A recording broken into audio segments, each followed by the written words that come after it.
રાજકોટમાં રખડતા શ્વાનનો આતંક જોવા મળી રહ્યો છે। શ્વાને હુમલો કરતા બાળકીનું મોત નીપજ્યું હોવાની ઘટના સામે આવી છે। રાજકોટના શાપર વેરાવળમાં શ્વાને વધુ એક માસૂમ બાળકીને બચકા ભરતા તેનું મોત નીપજ્યું છે। 5 દિવસ પહેલા હજુ બાળકી સંબંધીના ઘરે આવી હતી। શ્રમિક પરિવારની બાળકી ઘરની બહાર રમતી હતી ત્યારે અચાનક શ્વાન આવી ગળાના ભાગે બચકા ભર્યા હતા અને જેના કારણે આ બાળકીનું મોત નીપજ્યું હોવાનો મામલો સામે આવ્યો છે। તો શ્વાનોનો આતંક જોવા મળી રહ્યો છે, જેના કારણે સ્થાનિકો હેરાન પરેશાન થઈ રહ્યા છે અને હવે આ ચોંકાવનારી ઘટના કે જેમાં બાળકીનું મોત નીપજ્યું છે, શ્વાન દ્વારા હુમલો કરવામાં આવ્યો હતો અને બચકા ભરવામાં આવ્યા હતા, ત્યારબાદ આ બાળકીનું મોત નીપજ્યું છે।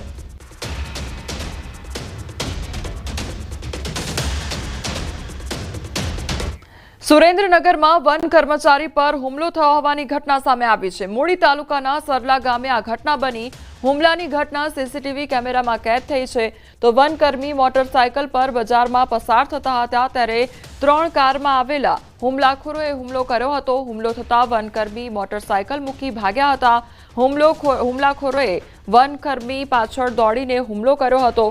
તો હુમલાખોરો ખનીજ માફિયાઓ હોવાની શક્યતા પણ સેવાઈ રહી છે। વન કર્મચારીએ કુલ 15 વ્યક્તિઓ સામે મૂળી પોલીસ મથકે ફરિયાદ પણ નોંધાવી છે। તો હુમલાખોરો સામે આ ફરિયાદ પણ નોંધવામાં આવી છે। 15 શખ્સો સામે પોલીસ ફરિયાદ નોંધવામાં આવી છે। તો હુમલો કરવાની આ ઘટના સામે આવી છે અને તે અંગેના સીસીટીવી ફૂટેજ પણ સામે આવ્યા છે।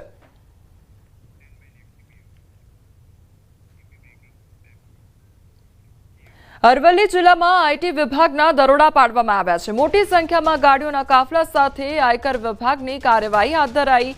મોડાસા, મેઘરજ સહિતના વિસ્તારમાં આઈટી વિભાગનું સર્ચ ઓપરેશન। 45 થી વધુ વેપારીઓ, ડોક્ટર્સ અને બિલ્ડરને ત્યાં આઈટીની રેડ પાડવામાં આવી છે। તો અરવલ્લી જિલ્લામાં આઈટી વિભાગના દરોડા પાડવામાં આવ્યા છે। તો વેપારીઓ તેમજ ડોક્ટર્સ અને બિલ્ડર્સને ત્યાં આઈટી વિભાગ દ્વારા દરોડા પાડવામાં આવ્યા છે। તો મોટી સંખ્યામાં ગાડીના કાફલા સાથે આ કાર્યવાહી હાથ ધરવામાં આવી છે। અરવલ્લીના મોડાસા તેમજ મેઘરજમાં આઈટીનું સર્ચ ઓપરેશન હાથ ધરવામાં આવ્યું છે।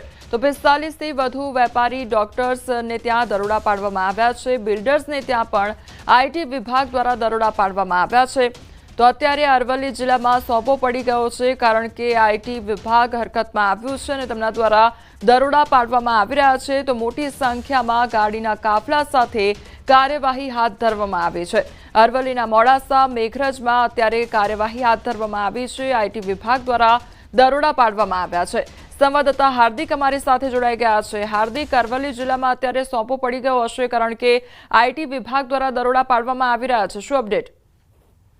ચોક્કસથી ખૂબ જ પ્રકારે અરવલ્લી જિલ્લાના મુખ્ય મથક મોડાસા શહેર તેમજ મેઘરજમાં વહેલી સવારથી આયકર વિભાગની ટીમોને દરોડા પાડ્યા છે। ખાસ કરીને ખૂબ મોટી કાર્યવાહી કરવામાં આવી રહી છે। લગભગ 70 થી વધુ કાર સાથે 45 સ્થળો ઉપર રેડ પાડવામાં આવી છે અને જેમાં લગભગ 300 ઉપરાંત કર્મચારીઓ જોડાયા છે પોલીસ બંદોબસ્ત સાથે। અને ખાસ કરીને જે પ્રકારે રેડ પાડવામાં આવી છે તેમાં મોડાસા શહેરના કોલેજ રોડ ઉપર આવેલા ફેઝાન કોમ્પ્લેક્સમાં હાલ બિલ્ડરને ત્યાં તપાસ શરૂ છે। બીજી તરફ ડોક્ટર્સને ત્યાં પણ આયકર વિભાગની તપાસ જોવા મળી રહી છે। મેઘરજમાં પણ એક વેપારીને ત્યાં હાલ તપાસ જોવા મળી રહી છે। એટલે કે જે બિલ્ડરો છે, વેપારીઓ છે, ડોક્ટર્સ છે, તેમને ત્યાં હાલ તપાસ કરવામાં આવી રહી છે અને જે પ્રકારે તપાસ કરવામાં આવી રહી છે તેમાં કોઈ પણ પ્રકારની અડચણ ન પડે તે પ્રકારે હથિયારધારી પોલીસ બંદોબસ્ત તેમની સાથે રાખવામાં આવ્યો છે। વહેલી સવારે 4 વાગ્યા બાદ તમામ ટીમો અલગ અલગ જગ્યાએ વહેંચાઈ ગઈ હતી અને વહેલી સવારે જ્યાં ડોક્ટર્સ હતા તેમના ઘરે જઈ અને તેમને તપાસ શરૂ કરવામાં આવી છે। હવે તેમની જે હોસ્પિટલ છે ત્યાં પણ તપાસ કરવામાં આવી રહી છે। એટલે કે આ પ્રકારે કાર્યવાહી તેજ કરવામાં આવતા જિલ્લામાં હાલ તો સોપો પડી ગયો છે। જે આયકર વિભાગની જે ચોરી કરી રહ્યા છે તેમાં પણ ફફડાટ વ્યાપ્યો છે। જી હાર્દિક, સમગ્ર માહિતી બદલ આપનો આભાર। ગીર સોમનાથના સૂત્રાપાડા તાલુકામાં ધોધમાર વરસાદ ખાબક્યો અને ધોધમાર વરસાદ પડતા ખેડૂતોના પાકને નુકસાન પહોંચ્યું છે। મિની વાવાઝોડા જેવી સ્થિતિના કારણે ખેડૂતોના પાક જમીનદોસ્ત થઈ ગયા હતા। લોઢવા, પ્રશ્નાવડા સહિત સૂત્રાપાડા તાલુકાના અનેક ગામોમાં 8 ઇંચ જેટલો ભારે વરસાદ નોંધાયો છે, જેના કારણે જુવાર, બાજરી અને શેરડીના પાકોને મોટા પાયે નુકસાન થયું છે। તો વળી ખેતરોમાં પાણી ભરાઈ ગયા છે। વીજળી તૂટી જવાથી પાણી ખેંચાવાના મોટરો બંધ પણ થઈ ગયા છે અને સ્થાનિક ખેડૂતો અને ગ્રામજનો હવે સરકાર પાસેથી તાત્કાલિક રાહત અને નુકસાનની વળતર સહાયની આશા રાખી રહ્યા છે। આ ગીર સોમનાથ જિલ્લાના સૂત્રાપાડા તાલુકાની અંદર રાત્રેથી વરસાદ ચાલુ છે, જે અત્યારે 12, 13, 14 કલાક સુધી થઈ ગઈ છે, તો પણ વરસાદ અને પવન એકદમ ચાલુ છે. અત્યારે ગણી શકાય કે 7 ઇંચ જેટલો વરસાદ પડી ગયો છે. આ વરસાદને કારણે ખેડૂતોની અંદર આનંદની લાગણી પણ છે, કારણ કે જે પાસ્તરી માનવી છે એને પાણીની જરૂરિયાત હતી અને એ મુજબ જ વરસાદ પડેલો છે. પણ જે અમુક ખેડૂત છે, 20% જેટલા ખેડૂત છે, તો એને આગતરું જે માંડવીનું વાવેતર કરેલું હતું, તો એ વાવેતરની અંદર આ નુકસાન થાય છે. જે સોયાબીન છે, શેરડી છે અને ઝાડવાને બહુ ભારે નુકસાન થયું. કાલ સવારના 24 કલાક વરસાદ પડ્યો, રાતના તો પવન સાથે બહુ જ વરસાદને ગાજવીજ સાથે વરસ્યો છે. નુકસાન બહુ થયું છે. સરકારને નમ્ર વિનંતી કે વળતર આપો તો સારું. નુકસાન શેરડીના પાકમાં પવન હતો એટલે ખેડૂતોને મોટી નુકસાની થઈ શકે એવું અમને લાગે છે. જુવારની અંદર પણ નુકસાની છે. જે પાણી સતત ભરાઈ રહી તો જુવારને તો પૂરેપૂરી નુકસાની થવાની શક્યતા છે. એ ખેડૂતોને મગફળી પાક ઉપર આવી ગઈ છે અથવા જેના પાથરા છે એ લોકોને તો 100% નુકસાની થઈ શકે છે. પંચમહાલ જિલ્લામાં વરસાદી વાતાવરણ અને ભારે પવનના કારણે ખેડૂતોની હાલત કફોડી બની ગઈ છે. કાલોલ પંથકમાં ગલગોટાના ફૂલોની ખેતી કરતા ખેડૂતોની વરસાદને પગલે ભારે નુકસાન થયું છે.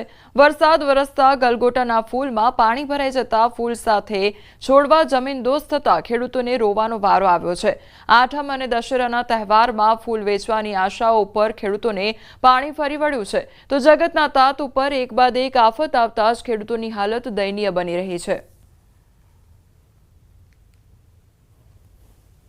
પંચમહાલ જિલ્લાના કાલોલ પંથકના ખેડૂતોએ પકોડિયા પાક માટે ગલગોટાના ફૂલની ખેતી કરી હતી, પરંતુ ગત રોજ જે વરસાદ વરસ્યો હતો જેને લઈને ખેડૂતોની હાલત કફોડી બની છે. સાથે સાથે જે ગલગોટા છે તેની ખેતીમાં ભારે નુકસાન થયું છે. આપણે દ્રશ્યો બતાવીશ, આપ દ્રશ્યોમાં જોઈ શકો છો. ગલગોટાના છોડ છે તે પાણીને કારણે પડી જતા જે ભારે નુકસાન થયું છે. સાથે સાથે જે ફૂલ છે તેમાં માટી ભરાઈ જતા ખેડૂતોને હાલ પોષણક્ષમ ભાવ નથી મળી રહ્યા. સાથે સાથે જે ભારે નુકસાન છે તે ખેડૂતોને થઈ રહ્યું છે. ખેડૂતોને એક આશા હતી કે નવરાત્રી અને દશેરા દરમિયાન જે આ ગલગોટાના ફૂલની ખેતી છે તે વેચી અને તેઓ 2-5 રૂપિયાની આવક મેળવશે, પરંતુ જે આશાઓ છે તે ઠગારી નીવડે છે. હું આપણે દ્રશ્યોમાં બતાવીશ, આપ જોઈ શકો છો જે પાણી છે ગલગોટાના ફૂલમાં ભરાઈ ગયું છે અને પાણી ભરાઈ જતા જે છોડ હતા તે જમીનદોસ્ત થઈ ગયા છે, જેથી હાલ ખેડૂતોને પોષણક્ષમ ભાવ નથી મળી રહ્યા.